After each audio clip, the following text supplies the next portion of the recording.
Ferðaþjónusta í Austur-Húnavatnssýslu hefur vaxið á undanförnum árum rétt eins og annar staðar á landinu. Ferðamálafulltrúi er staðsettur á Blönduósi sem meðal annars hefur það verkefni að kynna svæðið utan við og síðast en ekki síst að vinna að uppbyggingu innviða greinarinnar í héraðinu.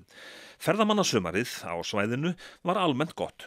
Við erum að upplifa smá breytingar þar sem við fluttum upplýsingamiðstöðina núna í ár.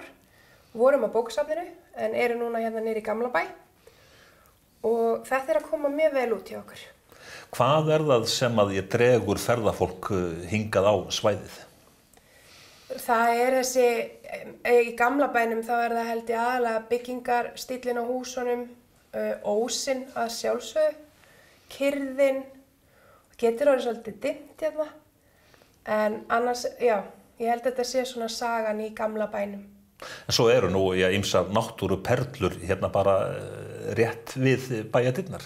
Já, eiginlega bara inn í bænum. Ef við tölum Hrútey, þá er hún hérna bara við þjóðveginn á móti N1 nánast. Það er einmitt verið að bæta alla aðstöðu við Hrútey núna þessa dagana. Já, það er verið að því. Það fékkst styrkur sem sagt fyrir breytingum og bætingum þar úr framkvæmdasjóði. Er mikið það að ferðafólk stoppi í Hrútey og skoði? Það er bara töluvert það. Af því þetta er einmitt svo þægilegt að stoppa og teygja þess úr sér. Og þetta er svona, og þú ræður því sjálfur hvað þú ert lengi í eynni. Og já, við mælum með því að kíkja þarna yfir. En hvernig hefur uppbyggingin í ferðaþjónustunni verið hérna? Hefur gistirýmum, hefur þeim fjölgað jafnt og þétt?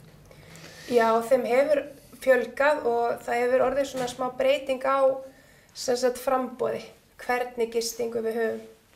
Og ég held að sé bara mjög jákvætt. Þá getum við tekið á móti fleira fólki með mismunandi áherslur.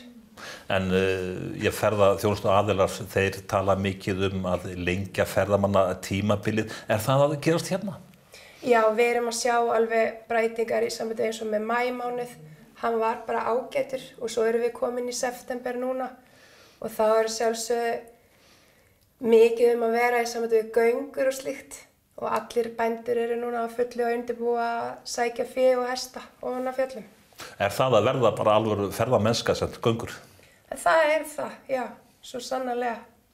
En hvað segirðu mér Gamla bæinn á Blönduósi? Stendur til að byggja hann að einhverju leyti upp? Já, við erum allavega að vinna í því. Planið er sem sagt að þetta falli undir verndarsvæði byggð og þá verður sett upp hérna nýtt deiliskipulag og við erum að vonast til þess að sjá einhverja endurnýjun og já, uppbyggingu hér. Þið sem sagt verði mjög vör við það að ferðafólk hefur áhuga á þessari gömlu byggð? Já, þeir hafa það svo sannarlega og það má finna hérna við einhver hús söguskilti og það er mjög gaman að fylgjast með því þegar fólki fara að leita eftir fleirum. Og það er þá sem sagt ætlunin að fara að vinna í því að setja niður fleiri skilti. En hvað með framtíðina? Hvernig sjáu þið fyrir ykkur þá að byggja upp ferðamannaiðnaðinn í framtíðinni? Við viljum að sjálfsögðu sjá meira fólk hérna í Gamla bænum. En einnig að sjálfsögðu hinum megin við á líka þar sem við erum með eina stærstu, vil ég segja bestu sundlaug á landinu. Og hún trekkir fólk að og einnig Ærslabelgurinn og við viljum endilega að við náum svona þess að dreifa þessum fjölda og sjá þau víðsvegar bæinn. Mér svona heyrist á þér að þú sést því tiltölulega bjartsýn á framtíðina. Já, verður maður ekki að vera það. Það er ekkert annað í boði.